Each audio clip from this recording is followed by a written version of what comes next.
Assalamualaikum warahmatullahi wabarakatuh. Waalaikumsalam warahmatullahi wabarakatuh. Selamat pagi kepada Bapak Ibu para peserta dan juga tidak lupa Bapak Ibu dosen sebagai pemateri pada acara webinar kita hari ini. Apa kabar nih Bapak Rofi? Alhamdulillah sehat Mbak Fitriani. Mbak Dani, apa kabarnya Mbak hari ini? Alhamdulillah baik. Siap ya Mbak? Kita mulai acaranya? Iya, insya Allah. Oke. Selamat pagi Bapak Ibu yang baru hadir. Perkenalkan, nama saya Fitriani. Di sini saya bertugas untuk memoderatori atau membantu menjembatani antara peserta dan juga pemateri nanti selama acara berlangsung ini hingga pukul 11.30. Baik, sebelum kita memulai untuk melanjutkan ke materi inti, saya akan memperkenalkan dua pemateri kita pada hari ini. Yang pertama itu ada Dania Helin Amrina. Di sini beliau sebagai dosen saat ini mengajar di salah satu universitas di Lampung, yaitu UIN Raden Intan, jurusannya ekonomi. Jadi latar belakang beliau ini adalah S1-nya ekonomi dari Universitas Lampung, kemudian S2-nya beliau hijrah mengambil Magister Sains Ilmu Ekonomi. Dan saat ini sudah hampir 2 tahun ya Mbak ya mengajar di UIN Raden Intan Lampung. Nah, beliau ini memiliki banyak pengalaman yang juga sebelum menjadi dosen di UIN Raden Intan Lampung. Seperti misalnya saja pengalaman yang lainnya mengikuti seminar, mengikuti workshop, conference internasional juga, dan lain sebagainya. Nah, kalau pemateri kita yang kedua, ini ada Mas Rofi. Jadi beliau ini latar belakangnya S1 mengambil keuangan Islam ya Mas ya, di betul. UIN Sunan Kalijaga, Yogyakarta. Jadi dari S1 beliau ini sudah di Yogyakarta, kemudian S2-nya melanjutkan manajemen di Magister Sains UGM. Jadi untuk mempersingkat waktu, mungkin karena nanti kita akan ada materi pelatihannya dan diharapkan Bapak Ibu peserta di sini sudah mempunyai atau menginstal aplikasi Evius di laptopnya jika memang ingin mengikuti tahap demi tahap untuk pelatihannya. Nanti juga mungkin barangkali kita akan nge-share data apa yang dipakai. Kita akan share di kolom chat ya, data apa yang akan dipakai oleh pemateri kita untuk pelatihan Evius-nya. Tapi sebelum kita masuk ke pelatihan, alangkah baiknya kalau kita mendengar dulu pengantar dari data-data atau regresi-regresi dari Evius yang akan kita kerjakan nantinya, di mana saya menekankan di sini bahwa pelatihan yang diselenggarakan oleh LUP ini saat ini itu memang ditargetkan untuk mahasiswa S1 dan juga yang akan dibahas lebih kepada panel statis seperti itu. Jadi mungkin yang pertama kita akan membahas tentang pengantar-pengantarnya dulu yang akan dibawakan oleh Mbak Dania. Kepada Mbak Dania bisa dipersilahkan untuk nge-share materinya. Terima kasih. Ya, bismillahirrahmanirrahim. Terima kasih kepada Mbak Fitri selaku moderator. Selamat pagi dan terima kasih kepada teman-teman yang sudah menyempatkan hadir di waktu weekend-nya untuk mengikuti webinar LAP Institute. Assalamualaikum warahmatullahi wabarakatuh. Perkenalkan, nama saya Dania. Nanti saya dan teman saya yaitu Mas Rofi'i akan share sedikit tentang apa sih mengenai panel statis. Seperti yang disebutkan Mbak Fitri tadi, bahwa ini memang tujuan webinar ini untuk mahasiswa S1 yang sedang atau akan mengerjakan karya ilmiah atau skripsi dalam bentuk data panel. Jadi nanti kita mungkin lebih ke pengenalannya, habis itu ke prakteknya nanti ke Mas Rofi'i. Nah, sebelum kita praktek, saya akan menjelaskan sedikit tentang apa itu data panel, terus mengapa kita harus menggunakan data panel, keuntungannya apa aja. Nah, ini saya share screen ya.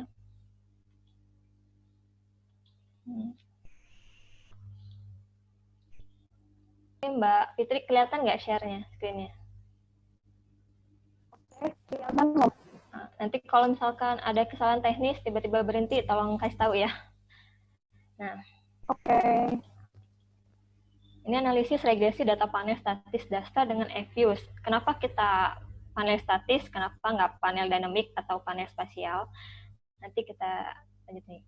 Lalu outline-nya adalah pengenalan data panel itu sendiri, mengapa data panel, lalu metode yang kita pilih untuk menentukan model terbaik dari data panel tersebut, lalu uji signifikansi. Dan kedua nanti tutorialnya langsung oleh Mas Rofi'i. Nah, apa sih data panel? Kalau menurut Gujarati dan Porter tahun 2012, panel atau regresi data panel merupakan gabungan antara pendekatan cross-section atau individual dengan time series atau runtun waktu. Jadi misalkan kalau kita sebelumnya mengobservasi data yang beberapa individu dalam satu periode waktu tertentu, maka itu disebut cross-section. Tapi kalau kita observasinya satu atau lebih dari satu variabel dengan beberapa periode waktu, itu data time series. Nah, kalau panel itu adalah gabungan antara pendekatan cross-section dengan time series. Nama lain dari panel itu ada beberapa referensi yang menyebutkan bisa data pool, kombinasi data runtun waktu dan individual, data micropanel, data longitudinal, dan analisis cohort atau analisis kelompok. Ini karena berdasarkan bahwa panel itu memasukkan dimensi individu dan waktu. Nah, jenis panel ada 4 menurut Gujarati juga. Bahwa yang pertama adalah panel seimbang atau balance panel. Ini artinya bahwa setiap masing-masing subjek dalam data tersebut itu memiliki jumlah observasi yang sama, maka disebut balance. Sedangkan kalau yang panel tidak seimbang atau unbalanced panel, itu subjeknya tidak memiliki jumlah observasi yang sama. Jadi mungkin perusahaan A bisa waktunya sekian, tapi perusahaan B waktunya sekian, jadi tidak seimbang. Gitu. Lalu yang ketiga adalah panel pendek atau short panel. Ini jika data yang teman-teman miliki itu cross-section-nya lebih banyak daripada periodenya, artinya N-nya lebih besar daripada T-nya. Sedangkan kalau yang panel panjang atau long panel itu kebalikannya, yaitu periode waktu yang data yang teman-teman miliki itu lebih panjang daripada cross-section-nya. Jadi misalkan hanya ada 5 negara, tetapi periodenya itu 20 tahun. Nah, itu disebut panel panjang. Nah, terus apa sih perbedaan panel statis dengan panel dinamik? Kalau panel statis itu kita mempelajari hubungan antara variabel independen dengan variabel dependennya itu serentak. Artinya kejadian saat ini itu akan mempengaruhi kejadian saat ini juga. Tetapi kalau panel dinamik itu hubungan antara variabel independen dengan variabel dependennya itu tidak serentak. Artinya nanti akan mengalami perubahan sepanjang dari waktu ke waktu. Nah, sekarang kita hanya mempelajari data panel statis. Mengapa kita tidak menggunakan data cross-section atau data time series? Ada beberapa keuntungan jika kita lebih menggunakan data panel. Bukan berarti kalau kita menggunakan data cross-section atau data time series itu tidak boleh atau tidak baik, tergantung tujuan penelitiannya. Tetapi kalau kita menggunakan data panel, ini ada beberapa keuntungan dibandingkan kita menggunakan data cross-section atau data time series. Nah, menurut Verbeek tahun 2004, jika kita menggunakan data panel, itu keuntungannya adalah jumlah observasinya lebih besar. Karena kan data panel kan memasukkan dimensi individu dan dimensi waktu. Sehingga nanti kan akan memiliki jumlah observasi yang lebih besar. Nah, jika jumlah observasinya lebih besar, itu mempengaruhi degree of freedom-nya juga akan lebih besar. Sehingga nanti kemungkinan data kita nanti akan bisa terdistribusi normal. Jadi lebih terdistribusi normal. Nah, yang kedua, para keuntungan menggunakan data panel adalah lebih akurat dibandingkan model lain. Kenapa? Ya karena karena data panel memasukkan dimensi individu dan dimensi waktu. Jadi lebih akurat dibandingkan jika kita hanya memasukkan dimensi waktu saja atau dimensi individu saja. Lalu yang ketiga, mengurangi masalah identifikasi karena dapat mengontrol heterogenitas individunya. Lalu data panel juga memberikan data yang lebih informatif, karena tadi kan observasinya banyak, jadi informatifnya juga datanya lebih beragam. lalu mengurangi kolinialitas antar pengubah dan meningkatkan efisiensi karena tadi jumlah observasinya juga lebih besar. Lalu keuntungan lainnya yaitu meminimumkan bias dan lebih cocok dalam mempelajari dinamika perubahan. Kenapa lebih cocok mempelajari dinamika perubahan? Ini dikarenakan data panel, saat kita mengobservasi data panel, itu kita mengobservasi cross-section-nya itu dalam waktu ke waktu, sehingga kita akan mempelajari dinamika perubahan dari cross-section tersebut. Seperti itu. Nah, setelah kita mempunyai data panel, kita selanjutnya akan menentukan nih, model seperti apakah yang terbaik dari data panel kita yang kita miliki. Nah, secara umumnya itu ada 3, yaitu model common effect atau CEM, lalu fixed effect model, dan random effect model. Nah, ini gambar umumnya, tapi biasanya ada juga yang hanya memasukkan fixed effect dan random saja, atau ada yang 3-3-nya. Nanti kalau kita praktek nanti, kita akan mencoba 3-3-nya, bagaimana mencari model yang terbaik di antara 3 ini. Nah, yang pertama adalah common effect model. Nah, ini pendekatannya modelnya itu yang paling sederhana. Kenapa? Karena dia mengkombinasikan data time series dan cross-section, tapi tidak memperhatikan atau tidak memasukkan dimensi waktu maupun individu. Jadi diasumsikannya bahwa perilaku datanya itu sama dalam berbagai kurun waktu. Nah, ini menggunakan OLS, kalau common effect model. Yang kedua yaitu fixed effect model. Kalau tadi common effect tidak memasukkan dimensi individu dan waktu, kalau fixed effect ini mengasumsikan bahwa perbedaan antara individu dapat diakomodasi dari perbedaan intercept-nya menggunakan variabel dummy. Jadi nanti di variabel intercept-nya itu kita fix atau sama dalam berbagai kurun waktunya. Lalu yang ketiga adalah random effect model, yaitu pendekatan ini memasukkan efek dimensi individu dan waktu. Jadi dua-duanya dimasukkan, namun pendekatan ini mengasumsikan bahwa efek dimensi tersebut terletak pada error dari modelnya. Nah, keuntungannya jika nanti model yang terpilih adalah random effect model, itu kita akan menghilangkan asumsi heterokedastisitas. Jadi kalau misalnya teman-teman udah running nih, terus ternyata model random yang terpilih, maka sebenarnya tidak perlu lagi melakukan uji heterokedastisitas, karena sudah dipastikan akan menghilangkan heterokedastisitas ketika kita memilih atau terpilih model random effect. Nah, dalam berbagai referensi juga, termasuk referensinya Nahrawi tahun 2006, bahwa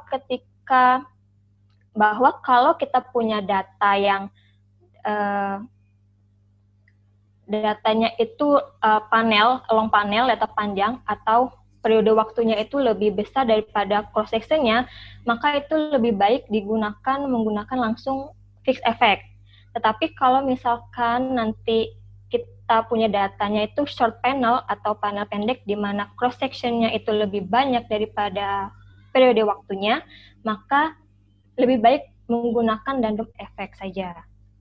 Lalu kalau misalkan ada juga beberapa referensi yang menyatakan bahwa kalau kita sudah punya data panel, tidak perlu lagi melakukan uji dari common effect, dikarenakan data panel itu sendiri sudah memasukkan dimensi individu dan waktu.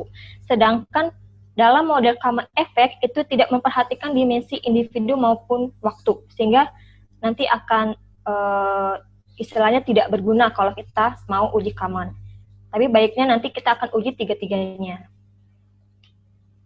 Nah, dari 3 uji tersebut, harus dilakukan uji signifikansi lagi untuk menentukan model mana yang terpilih atau yang terbaik antara common effect, fixed effect, atau random effects. Nah, ada 3 uji signifikansi untuk menguji 3-3-nya. Yang pertama adalah uji Chow. Nah, kalau uji Chow ini untuk menentukan model terbaik hanya antara fixed effect dengan random effect, dengan common effect. Jadi antara FEM dengan CEM. Nah, bagaimana menentukannya? Jadi hipotesisnya adalah H0 dan H1. H0 jika probabilitas lebih besar daripada 0,05, maka yang terpilih adalah common effect. Tapi jika yang probabilitasnya lebih kecil dari 0,05, maka yang terpilih adalah fixed effect. Nah, jika yang terpilih adalah common effect, maka kita lanjutkan ke uji Lagrange multiplier, yaitu uji untuk menentukan model common atau random effect. Nah, hipotesisnya adalah jika probabilitas lebih besar dari 0,05, maka dipilihlah common effect. Namun jika probabilitas lebih kecil dari 0,05, maka yang terpilih adalah random. Jadi ketika yang terpilih uji Chow-nya common, lalu kita langsung ke uji Lagrange multiplier, kita terpilihnya common, maka common yang merupakan model terbaik. Tapi misalkan yang terpilih adalah random, maka random adalah model yang terbaik. Namun, jika dalam uji Chow ternyata yang terpilih adalah fixed effect, maka kita lanjut ke uji Hausman, yaitu untuk menentukan model terbaik antara random effects dengan fixed effect. Nah, untuk menentukannya adalah hipotesisnya H0 itu jika probabilitas lebih besar dari 0,05, maka yang terpilih adalah random effect. Namun, jika probabilitas lebih kecil dari 0,05, maka yang terpilih adalah fixed effect. Nah, jika dari uji Chow-nya terpilih fixed effect, lalu kita ke uji Hausman terpilih fixed effect, maka model yang terbaik adalah fixed effect. Maka tidak perlu lagi melakukan uji Lagrange multiplier. Tapi jika nanti terpilihnya yang di uji Chow fixed effect, lalu kita uji Hausman ternyata yang terpilih adalah random, maka kita bisa ke uji Lagrange multiplier untuk memilih antara common atau random. Tapi biasanya yang terpilih adalah random, sependek saya menggunakan data panel. Tapi nanti kita coba langsung. Nah, ini adalah uji signifikansi data panel untuk menentukan model terbaik dari data panel kita. Nah, setelah kita melakukan uji signifikansi, sebenarnya uji asumsi klasik ini tidak harus digunakan menurut beberapa referensi. Jadi misalkan kalau yang terpilih adalah fixed effect model, itu kita hanya menguji multikolinialitas dengan heterokedastisitas. Tetapi kalau yang terpilih adalah random effect, itu tidak usah dilakukan uji asumsi klasik. Namun karena baiknya, jika kita mempunyai suatu model, jika kita ingin mengetahui apakah model kita itu bersifat blue atau Bayes linear unbiased, maka kita harus melakukan uji asumsi klasik untuk melihat apakah memang benar model kita itu walaupun sudah terbaik, apa sudah bebas dari asumsi blue tersebut. Nah, itu pengenalan singkatnya.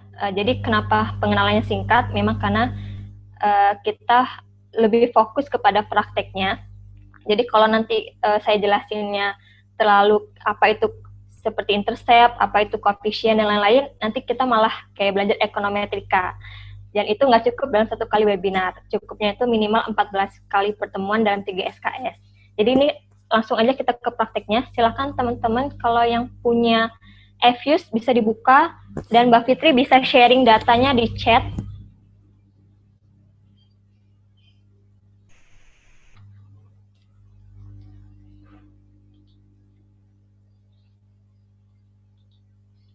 Bisa di-sharing di chat, Mbak Fitri? Udah datanya? Saya tadi sudah share, Mbak Daniel, mungkin bisa dicek apa udah masuk. Nah, kalau udah, silakan teman-teman buka Fuse-nya kalau udah punya Fuse. Baik Fuse 8 atau 9 atau 10, itu sebenarnya sama aja. Kecuali kalau emang teman-teman masih punya Fuse 4, disarankan untuk lebih mengupgrade, karena biasanya fitur-fiturnya itu udah berubah. Nah, yang pertama adalah sebelum kita mencoba untuk praktik Fuse, kita harus punya datanya dahulu. Dan karena kita belajar data panel, maka kita harus mempunyai data yang sudah tersusun secara panel. Nah, di sini kita punya data. Kelihatan ya, Mbak Fitri ya, datanya? Kelihatan, Mbak. Nah, ini kita punya data, yaitu cross section-nya berupa perusahaan. Ini perusahaan sektor properti yang terdaftar di Bursa Efek Indonesia. Ini kita ambil datanya dari penelitian Masakti.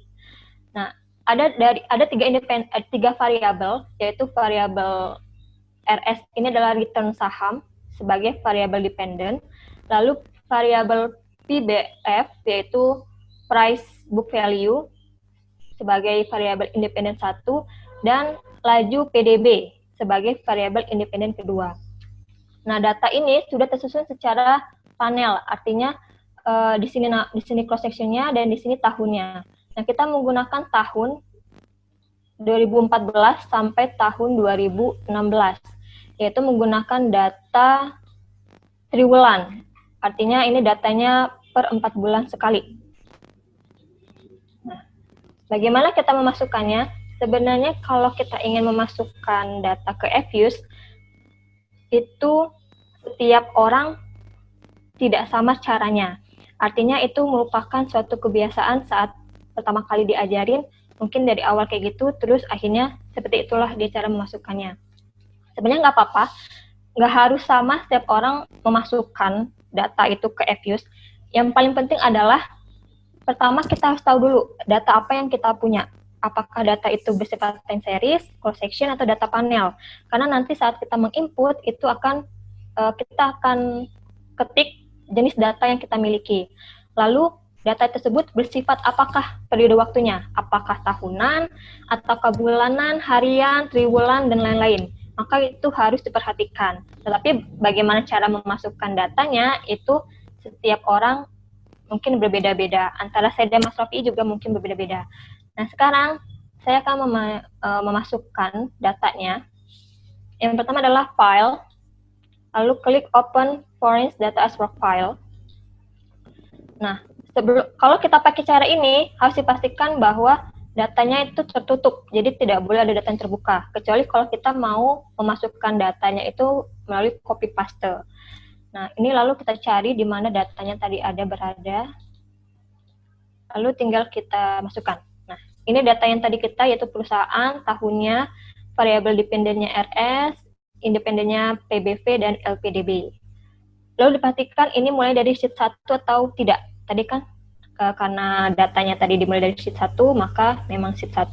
Tapi kalau teman-teman datanya dari sheet 3, maka tulisnya ya sheet 3. Lalu next. Lalu ini juga headline, udah cocok, next. Lalu ini perusahaan, name-nya, betul ya, next. Dan ini, basic structure-nya kita tulis date panel. Karena kita menggunakan data panel yang sudah tersusun, sehingga kita data panel aja. Jadi kalau udah di Fuse-nya itu tersusun datanya, kita nggak perlu lagi stuck. Karena kalau kita unstuck, itu data panel yang kita miliki malah akan menjadi data pool. Sehingga nanti kadang saat kita melakukan running, itu timbul masalah-masalah teknis, karena datanya itu sudah berubah dari panel ke pool. Gitu. Lalu ini prosesnya perusahaan, date series-nya tahun, dan frekuensinya quarterly, cocok ya. Lalu finish. Nah, kalau sudah kita masukkan, ini namanya work file, itu sudah ada variabel-variabel yang telah kita miliki dari data tersebut.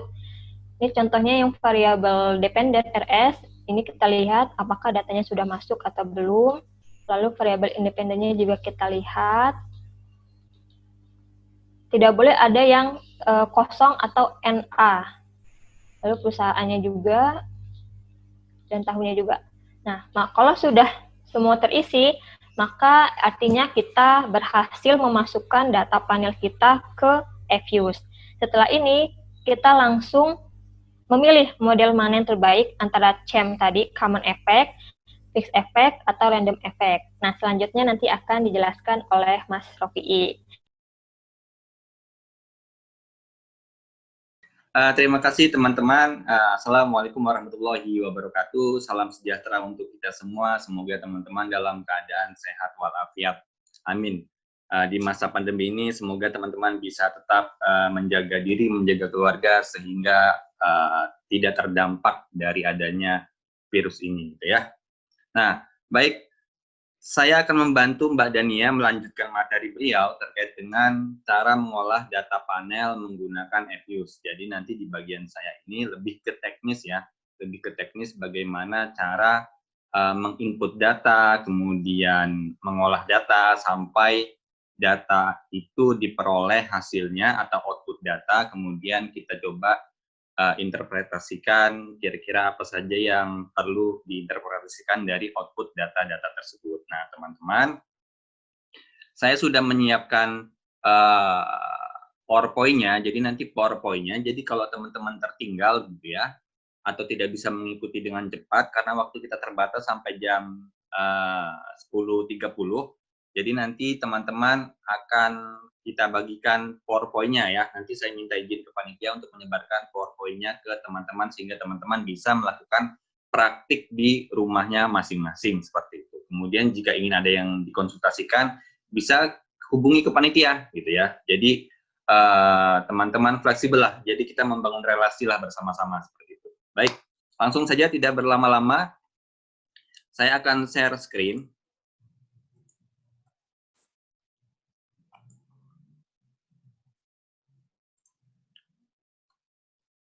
Oke ya. Seharusnya di layar teman-teman sudah tampil di samping kiri itu materi PowerPoint-nya, di samping kanan itu software reviews-nya. Seperti itu ya. Nah, baik. Kita masuk ke slide yang ke-9 di sini. Tadi Mbak Dania sudah melakukan input data. Jadi cara input data banyak ya, beragam ya. Kemudian ya kita pilih salah satu di sini adalah dengan cara kita pakai foreign data as work file. Jadi sudah kita siapkan Excel-nya, kemudian kita tarik atau kita ambil dengan cara open foreign data as work file seperti itu. Nah, kemudian pilih yang data panel. Oke, tadi seperti ini datanya.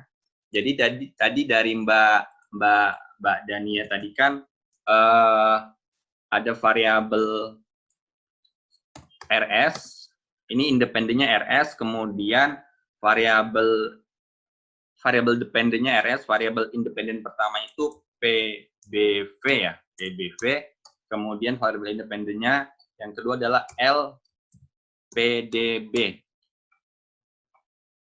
Betul ya, kalau tidak salah ini ya. Nah ini di latihan yang saya ganti saja menjadi RS-nya menjadi Y, sehingga memudahkan, kemudian PBV-nya jadi X1, kemudian LPDB-nya jadi X2 gitu ya. Jadi X1, X2 itu adalah variabel independen pertama dan variabel independen kedua. Y-nya adalah variabel independen. Baik, ini saya hapus dulu. Oke ya.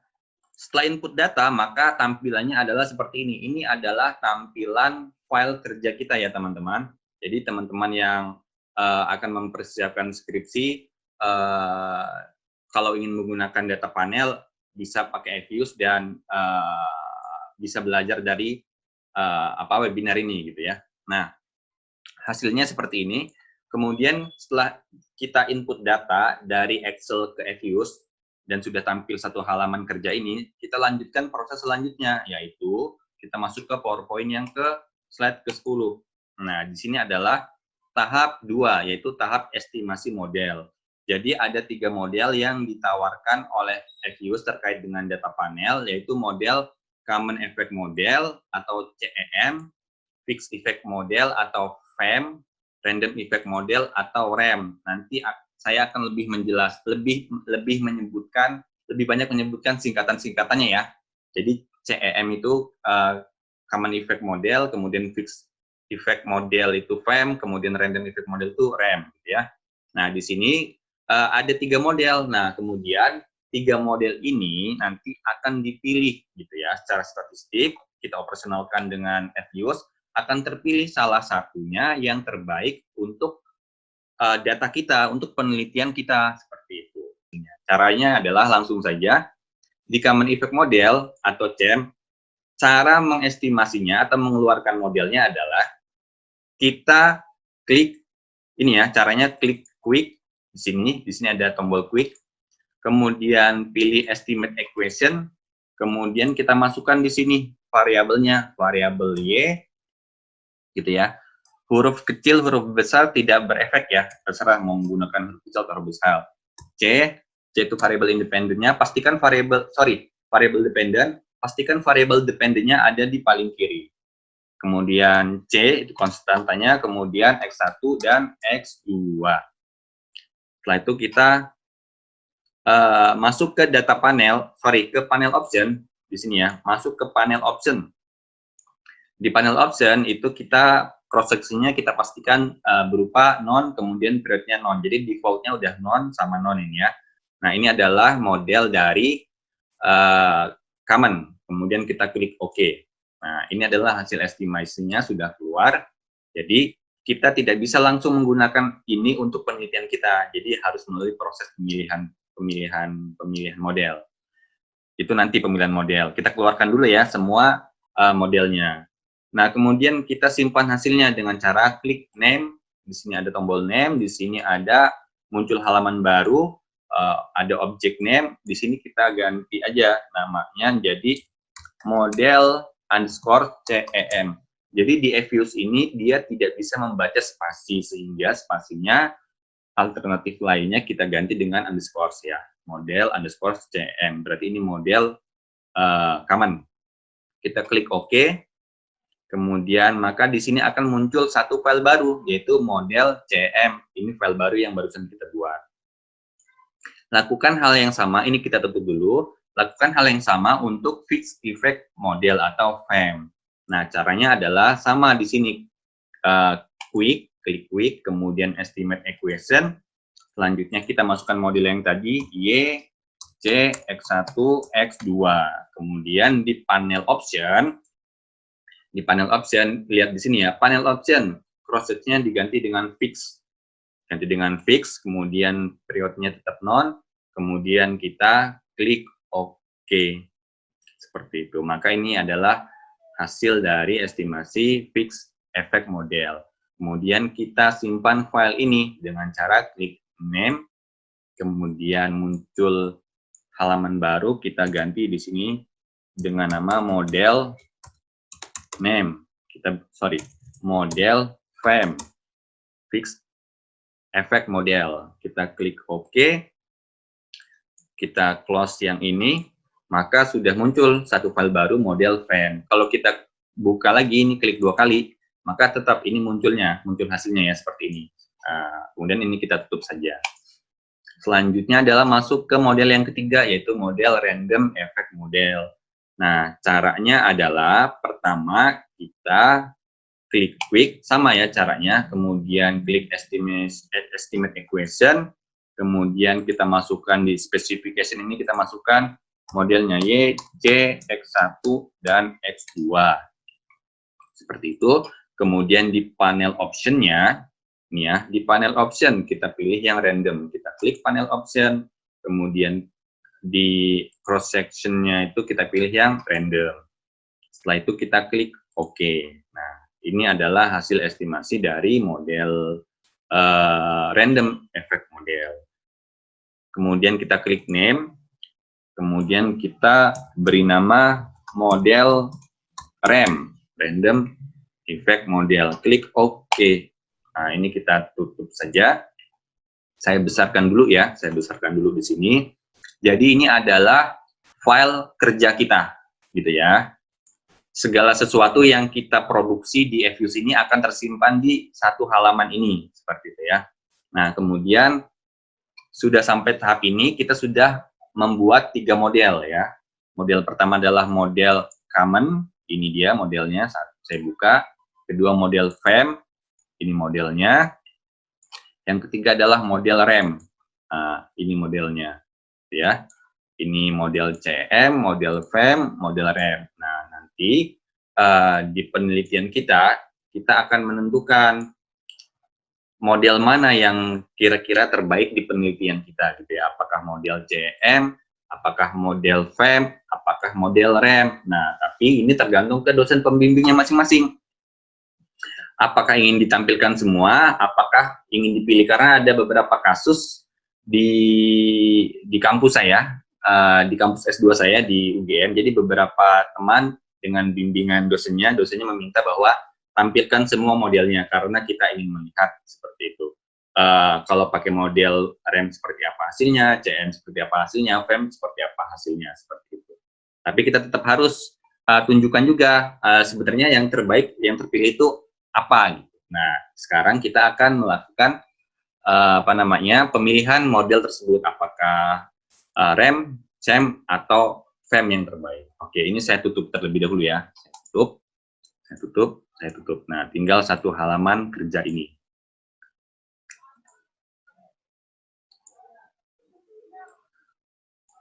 Oke, selanjutnya adalah masuk ke tahap yang ketiga. Tahap ketiga ada di slide 11. Tahap 3, memilih model.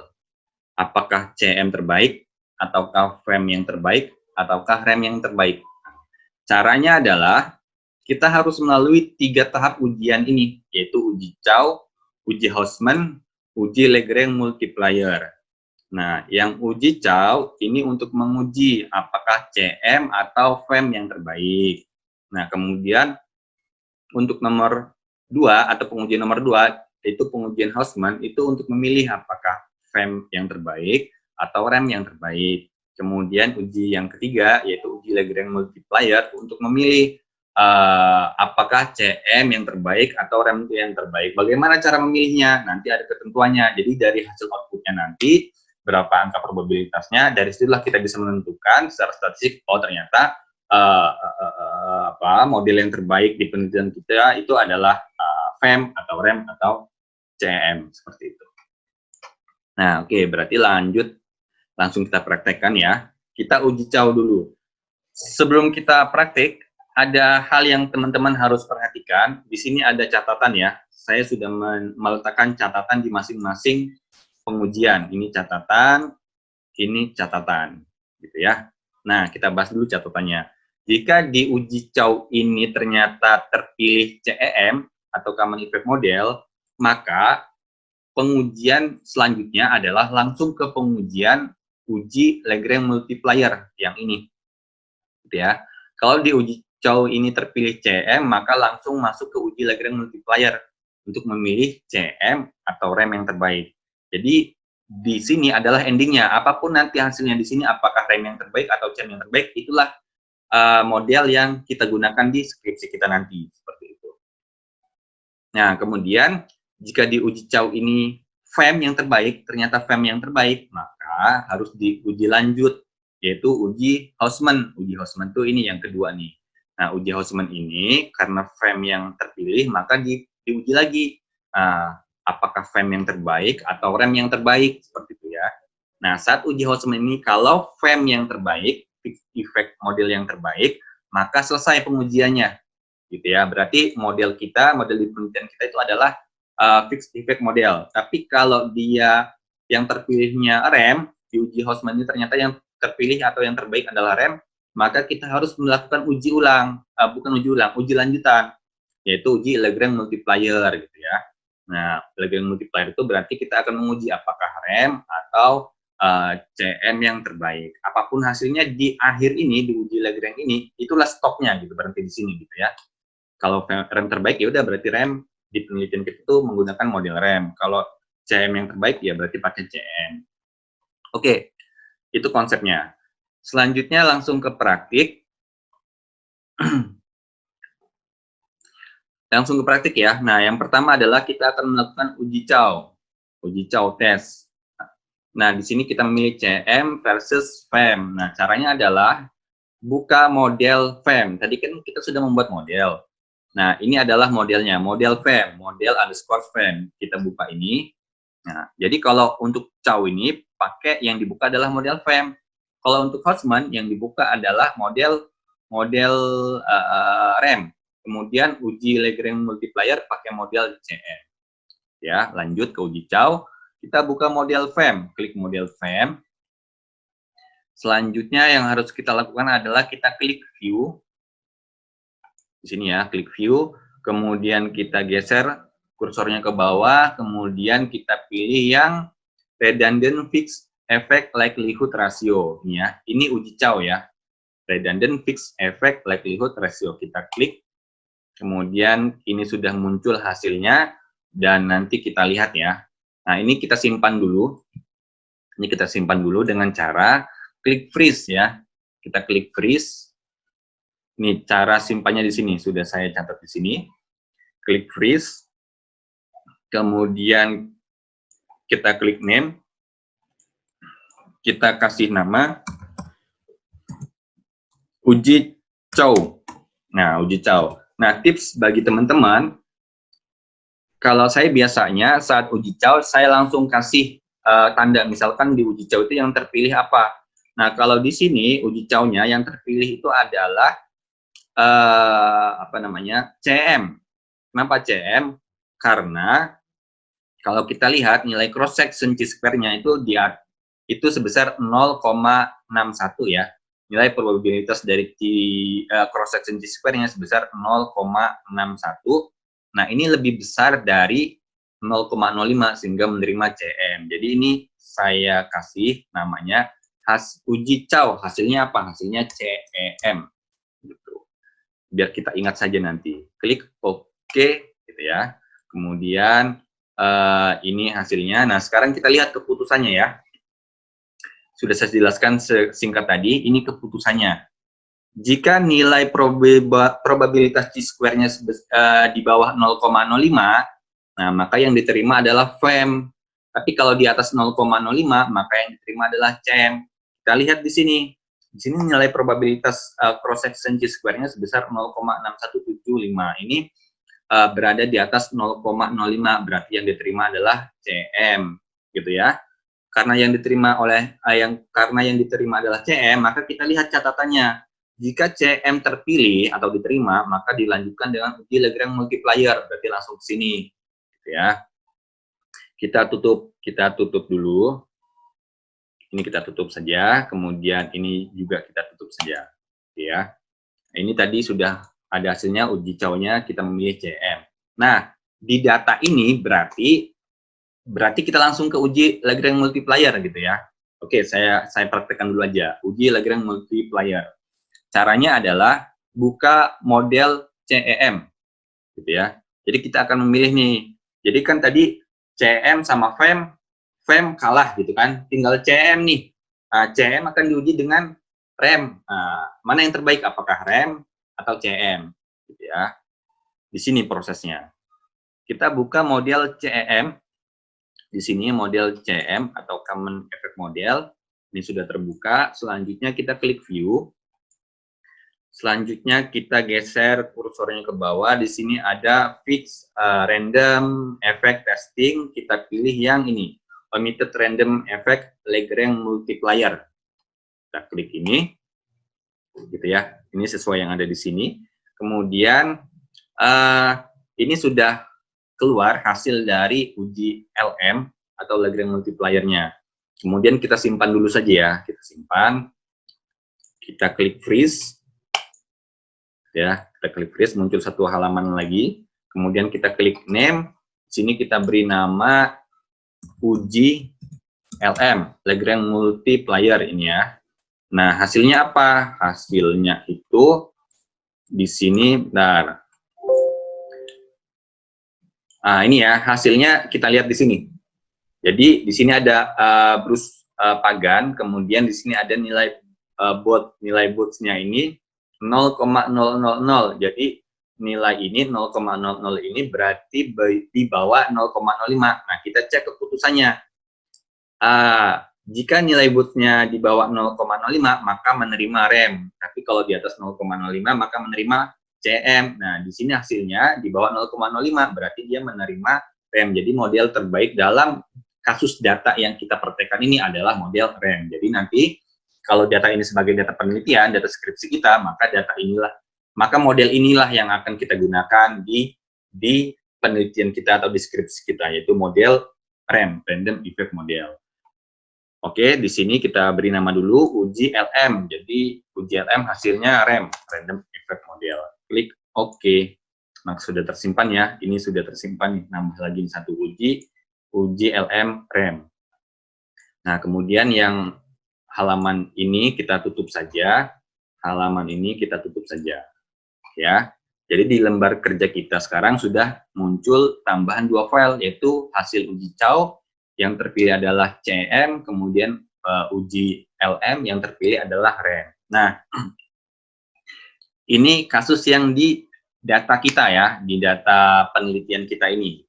Nah, kemudian bagaimana kalau yang terpilih adalah model FEM saat uji Chow? Nah, jadi saat uji Chow yang terpilih adalah model FEM. Nah, maka harus dilakukan uji Hausman gitu ya. Uji Hausman. Nah, saya praktekkan ya. Saya praktekkan saja biar teman-teman nanti bisa paham caranya kalau mau uji Hausman. Nah, kalau uji Hausman, kita buka model RAM. Ya, model RAM yang kita buka. Model RAM itu yang mana? Yang ini ya. Model RAM kita buka. Setelah kita membuka model RAM, kemudian kita lakukan hal yang sama. Klik View, kemudian pilih Fix Random Effect Testing, kemudian kita pilih yang Correlated Random Effect Hostman Test gitu ya. Hostman Test nya ada tulisan Hostman-nya, uji Hostman. Tinggal kita klik, maka muncul hasilnya gitu ya. Maka muncul hasilnya. Nah, tadi kan kita simulasinya, simulasi misalkan kalau cow-nya itu yang terpilih FEM ya, Fixed Effect Random, kemudian dilanjut dengan uji Hostman. Nah, jika di uji Hostman-nya nilai probabilitasnya di bawah 0,05, ini kan di atas 0,05, ya baik, misalkan saja di bawah 0,05 ini ya.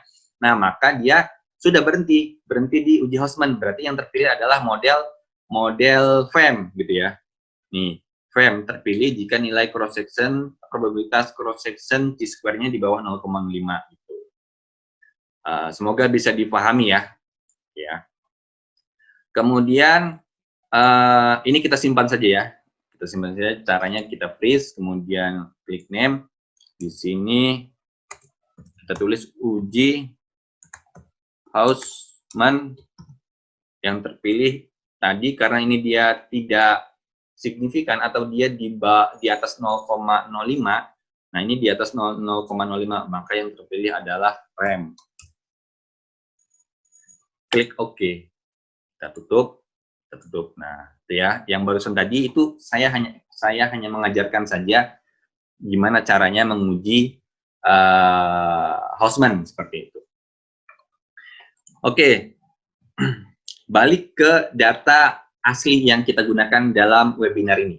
Nah, data asli kita tadi kan saat uji cow terpilih CM, model CM yang terbaik, common effect model yang terbaik. Kemudian jika common effect yang terbaik, maka harus diuji Lagrange multiplier. Nah, di Lagrange multiplier ternyata yang terpilih adalah random effect model. Nah, jadi ya sudah, berarti di penelitian kita yang kita jadikan model di penelitian kita adalah random effect model, gitu ya. Jadi yang kita interpretasikan nanti random effect model. Nah, ini sudah selesai, pemilihan model sudah selesai, sudah terpilih satu model, yaitu model random effect model, gitu ya. Nah, selanjutnya adalah kita lakukan interpretasi terhadap model yang terpilih. Kita masuk ke slide ke-12. Masuk ke slide yang ke-12, yaitu tahap keempat, kita akan melakukan interpretasi model. Oke. Jadi, di sini, di model yang RAM tadi, di sini ya, di halaman review sini, model yang RAM tadi, kita simpan dulu saja di Word ya. Kita simpan dengan cara, saya ulangi, dengan cara kita buka model RAM-nya, klik 2 kali sampai muncul halaman model RAM. Kemudian di sini kita klik kanan, sembarang saja di area sini, di area halaman yang ini, kita klik kanan, kemudian kita pilih Save Table to Disk. Kita simpan ke komputer kita. Nah, kemudian ini caranya ya, sudah saya taruh di sini caranya.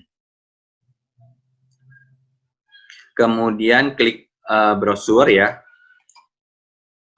Selanjutnya kita pilih folder yang akan kita jadikan sebagai tempat penyimpanan file-file yang kita produksi selama kita menggunakan Fuse gitu. Nah, di sini saya simpan di dokumen, kemudian saya pilih di sini latihan Fuse 2020. Kemudian sudah kita tuju foldernya, selanjutnya kita beri nama, misalkan namanya adalah random effect model dalam kurung RAM. Ya. Kemudian jangan lupa save as, tipenya kita ganti dengan RTF, rich text format. Kita klik di sini. kemudian kita klik save. Oke, kita klik save, maka di folder tadi itu sudah tersimpan tuh satu file Word random effect model. Kemudian sampai di sini kita jangan lupa klik OK nih ya. Kita klik OK. Kalau kita tidak klik OK maka tidak tersimpan nanti. Kita klik OK. Nah, sekarang kita buka foldernya ya. Kita lihat ya, kita buktikan apakah dia tersimpan atau tidak. Nah, oke, ini sudah tersimpan ya. Nih, random effect model RAM dalam bentuk Word ya. Nah, sekarang ini kita buka Word-nya.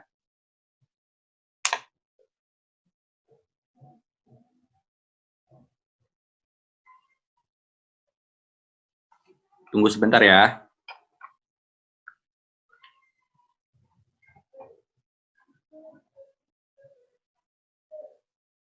Oke, ini adalah hasil estimasi model yang random effect model, dan inilah yang kita gunakan nanti di skripsi kita gitu ya.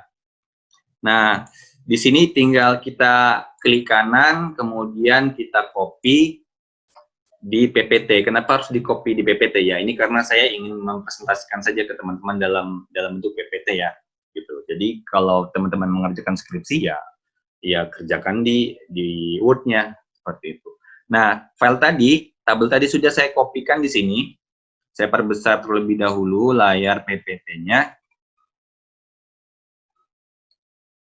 Oke. Oke ya. Tabel tadi saya copy paste di sini dan inilah jadinya ya. Ini sudah saya masukkan sebelum pelatihan, jadi agar lebih mempersingkat waktu.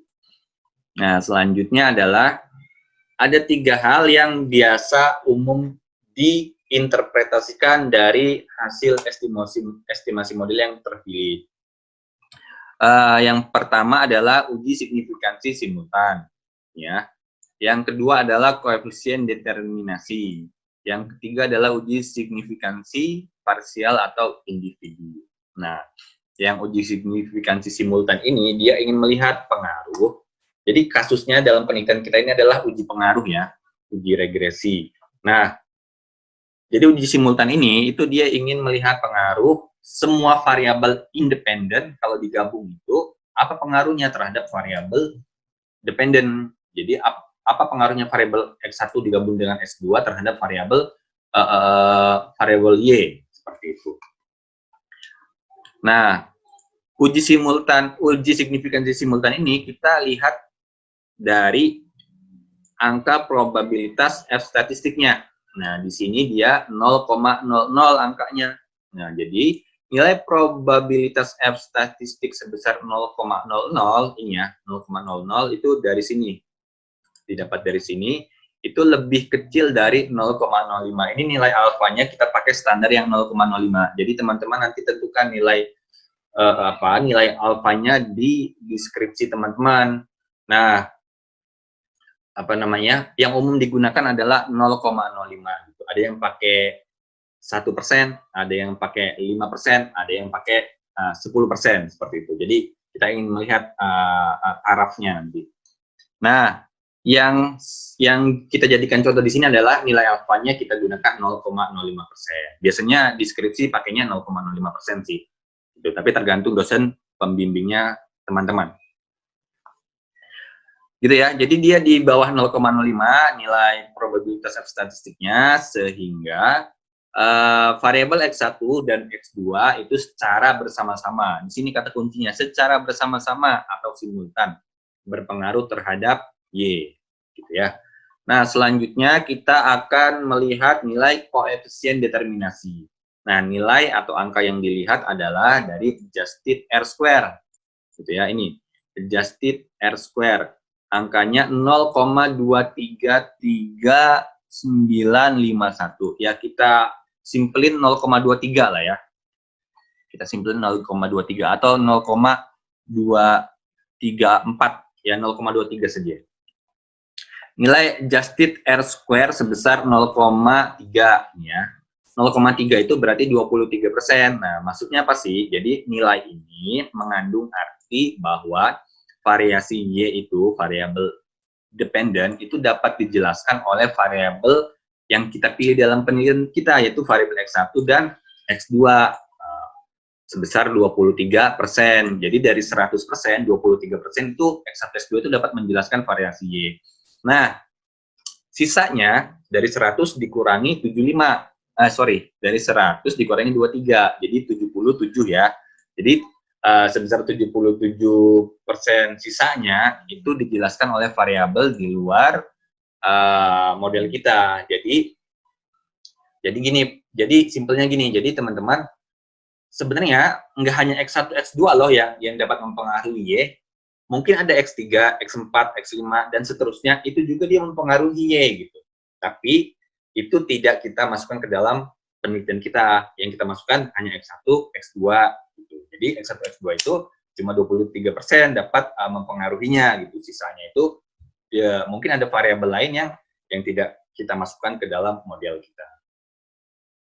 Nah, selanjutnya yang harus kita interpretasikan di tabel ini adalah uji signifikansi parsial. Jadi ini untuk melihat pengaruh individu-individu dari variabel independen, bagaimana pengaruhnya terhadap variabel independen.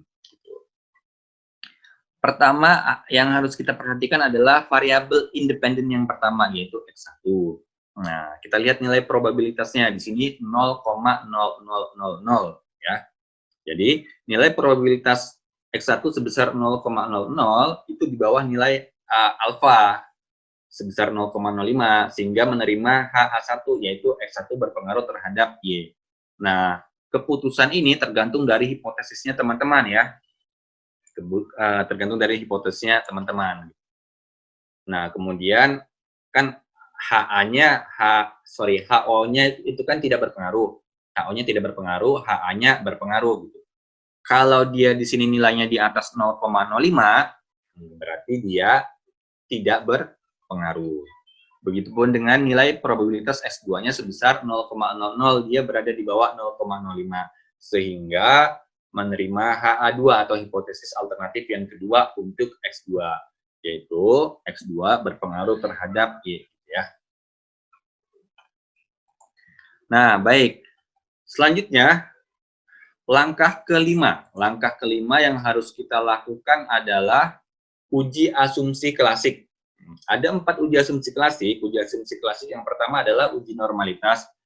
Kemudian yang kedua adalah uji multikol linearitas. Yang ketiga adalah uji autokorelasi. Yang keempat adalah uji heteroskedastisitas. Ini yang umum digunakan untuk uji asumsi klasik seperti itu. Nah,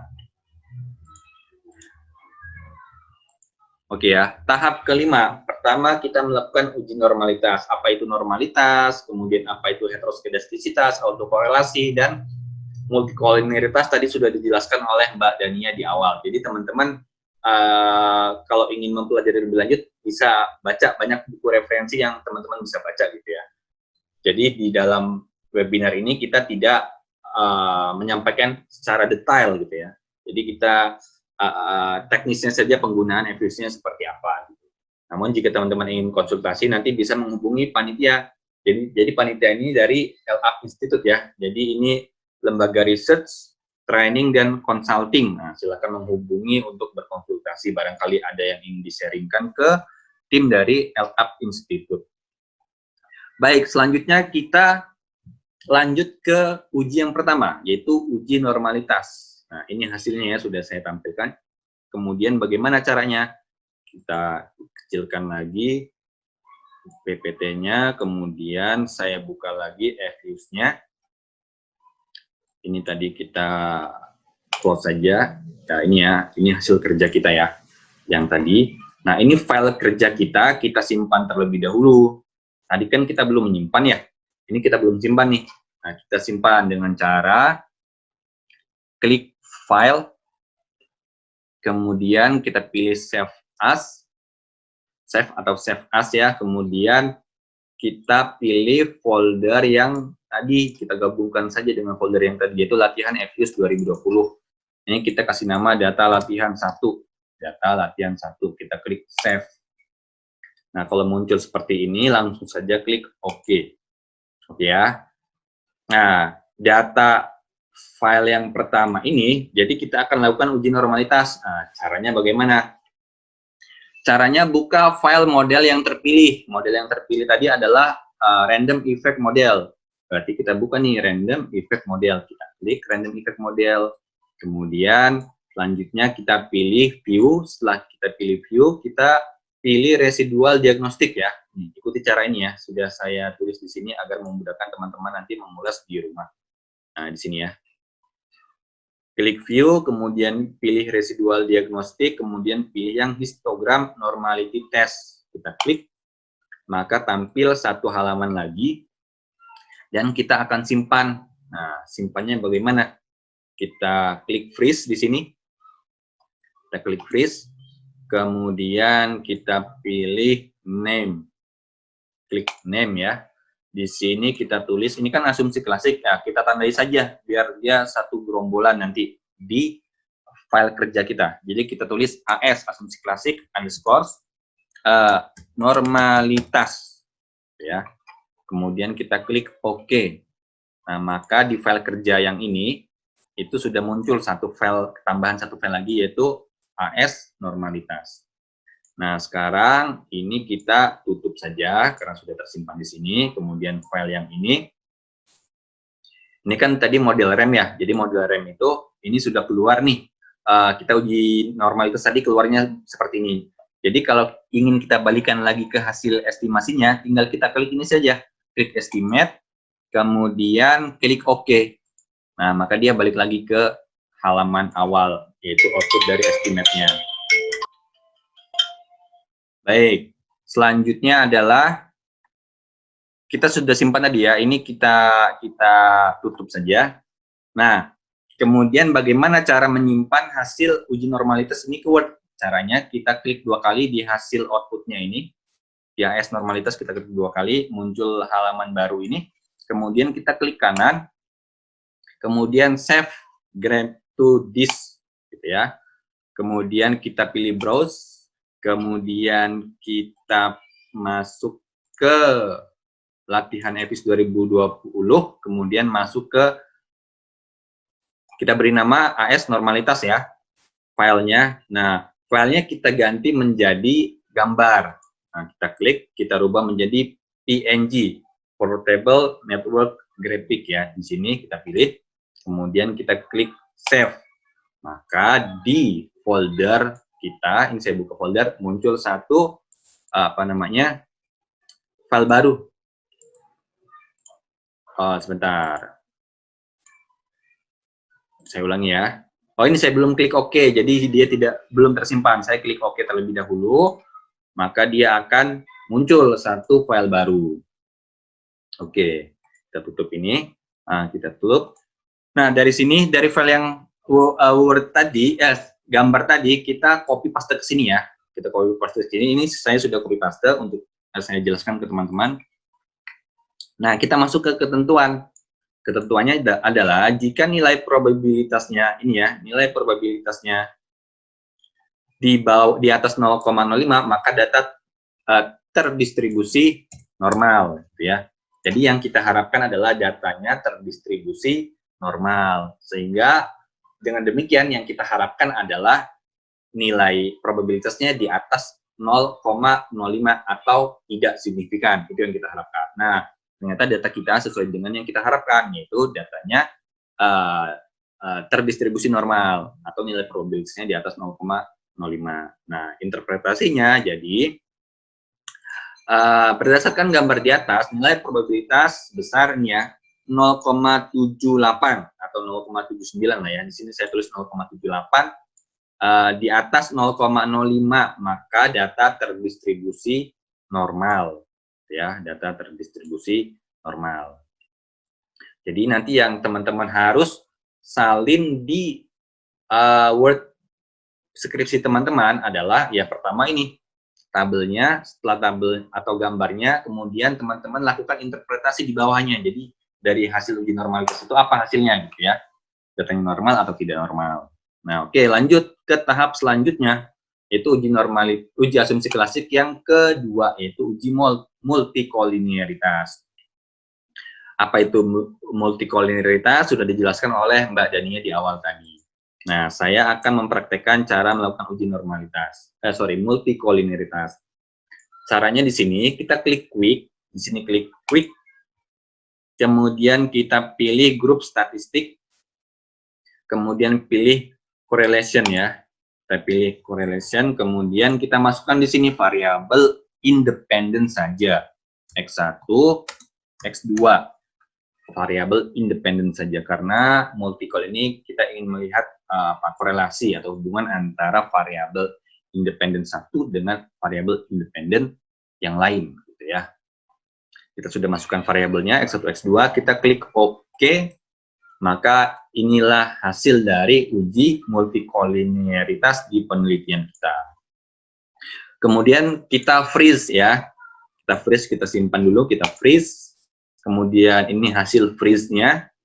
Jadi kalau hasil freeze itu sudah tidak bisa diubah-ubah lah ya teman-teman ya. Udah ke freeze dia gitu.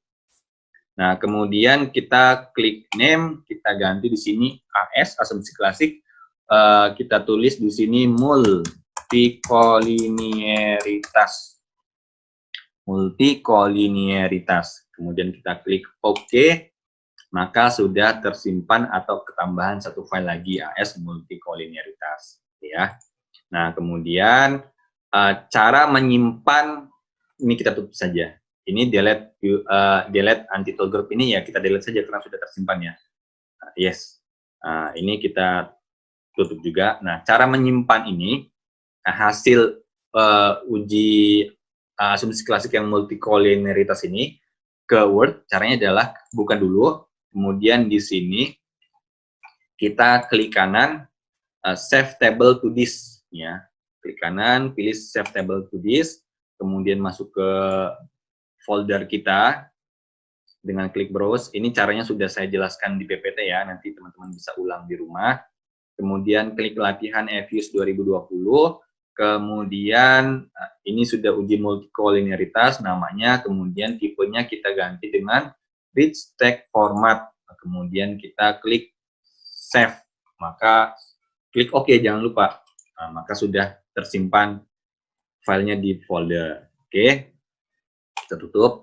Jadi ini kita sudah mengerjakan, saya review sebentar. Jadi dari awal tadi kita sudah input data, setelah kita input data, kemudian kita mengeluarkan,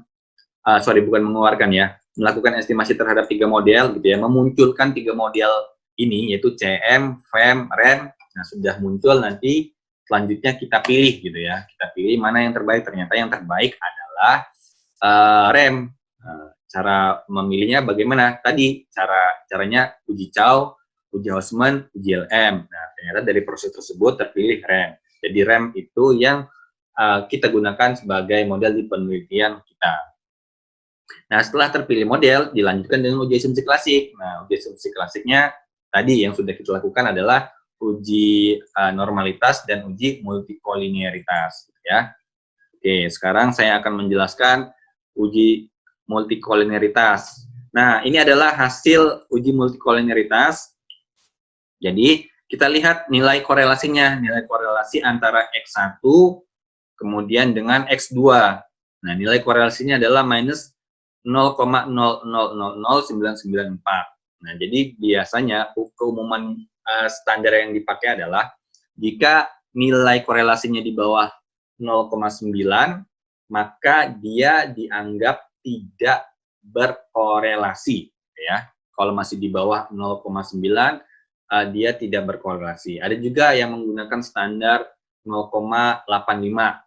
Jadi kalau di bawah 0,085 tidak berkorelasi, di atas itu maka berkorelasi. Nah, hasil dari penelitian kita ini tidak terjadi korelasi. Jadi kesimpulannya adalah tidak terjadi masalah autokorelasi di penelitian kita. Gitu ya. Yang kita harapkan adalah tidak terjadi masalah autokorelasi. Nah, harapan kita ternyata terjawab oleh pengolahan data ini. Gitu ya. Nah, selanjutnya selesai, lanjut ke tahap berikutnya, yaitu uji heteroskedastisitas dan uji autokorelasi. Kita masuk ke slide yang ke-15. Kita klik slide yang ke-15. save as terlebih dahulu file FUs di folder komputer. Nah, tadi sudah kita lakukan ya, save as ya. Klik file, save as yang tadi, kemudian pilih foldernya, kemudian klik save. Itu sudah kita lakukan tadi. Nah, selanjutnya ini ada catatan teman-teman. Untuk uji autokorelasi dan heteroskedastisitas, siapkan data baru, dan data baru itu maksudnya data yang Excel tadi, kita input lagi dari awal, kemudian kita pilih yang unstructured garis miring undet pada awal inputnya. Ya, caranya adalah ini kita minimize dulu aja. Ini satu file ya, satu file kerja kita minimize, maka dia akan tersimpan di bawah ini. Kalau mau kita buka, tinggal klik ini. Terbuka, kita tutup lagi.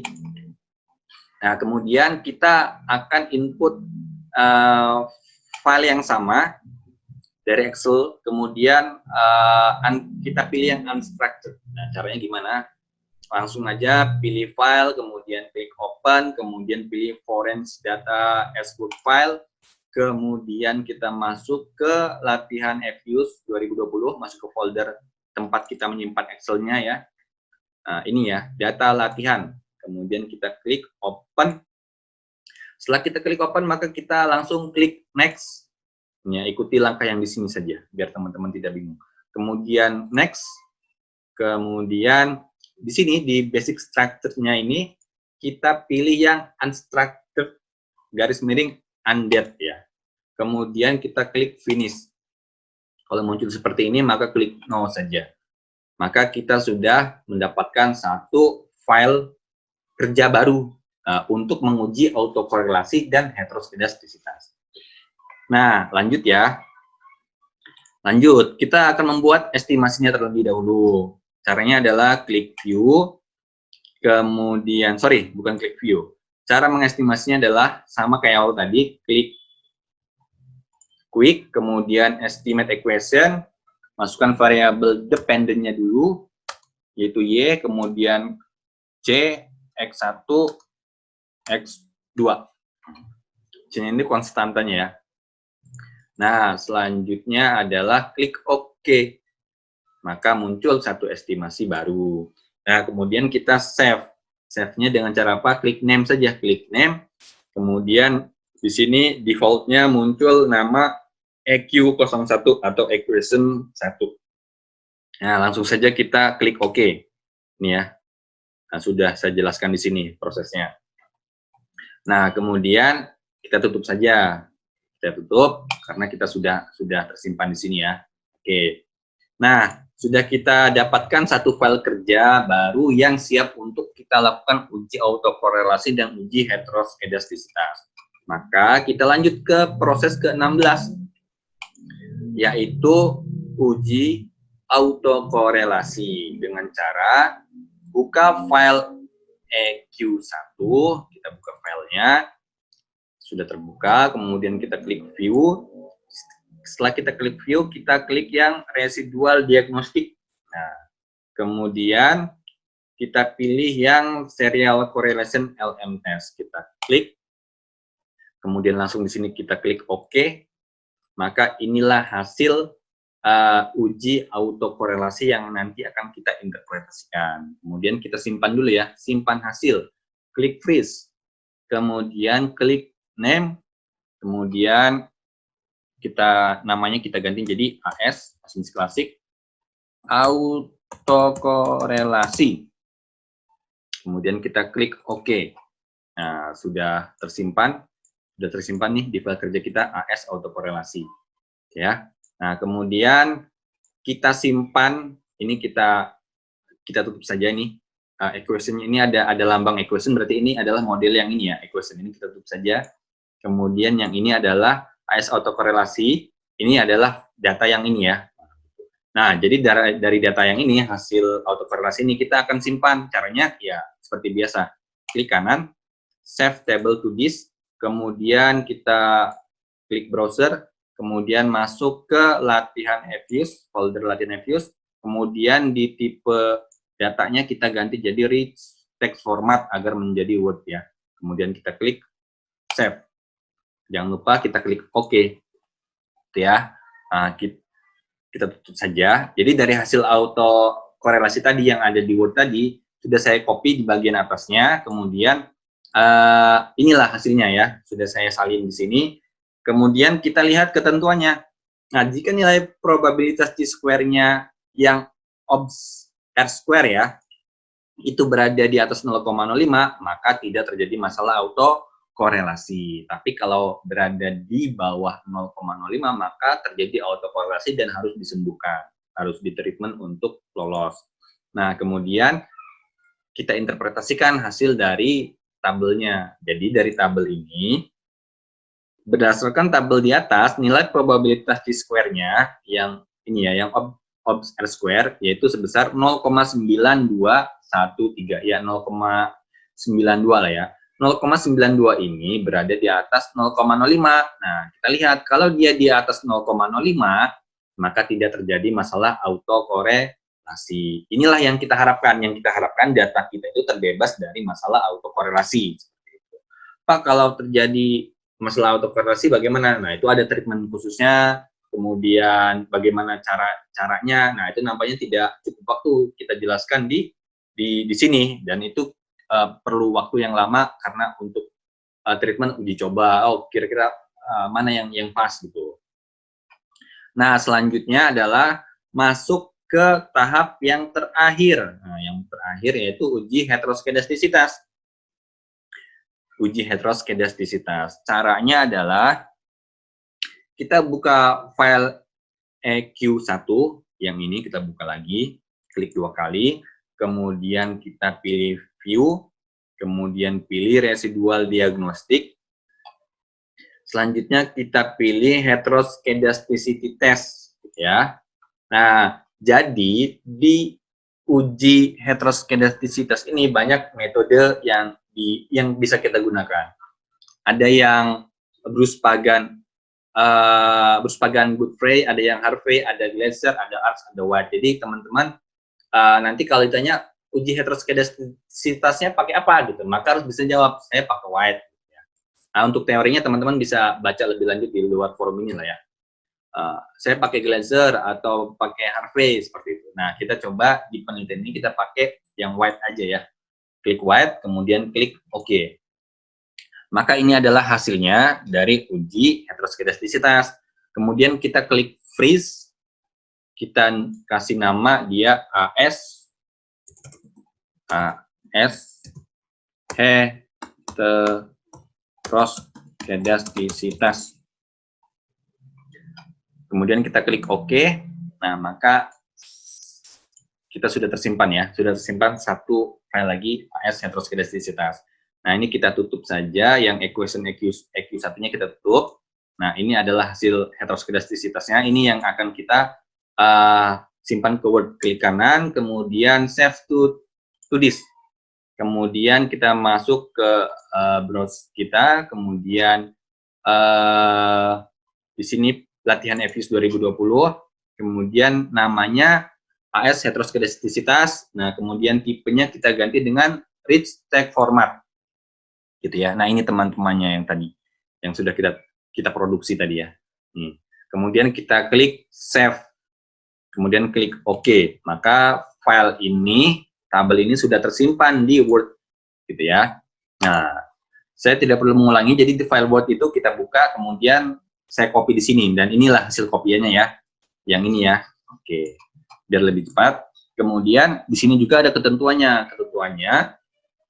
Jika nilai probabilitas T-square yang obs R-square ini di atas 0,05, maka tidak terjadi masalah heteroskedastisitas. Tapi kalau berada di bawah 0,05, berarti dia terjadi masalah heteroskedastisitas. Nah, kemudian interpretasinya.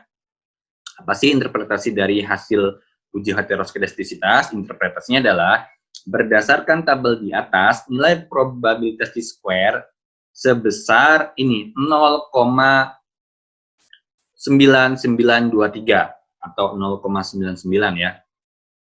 Sebesar 0,99, dia berada di atas 0,05, maka tidak terjadi masalah heteroskedastisitas. Jadi dalam penelitian ini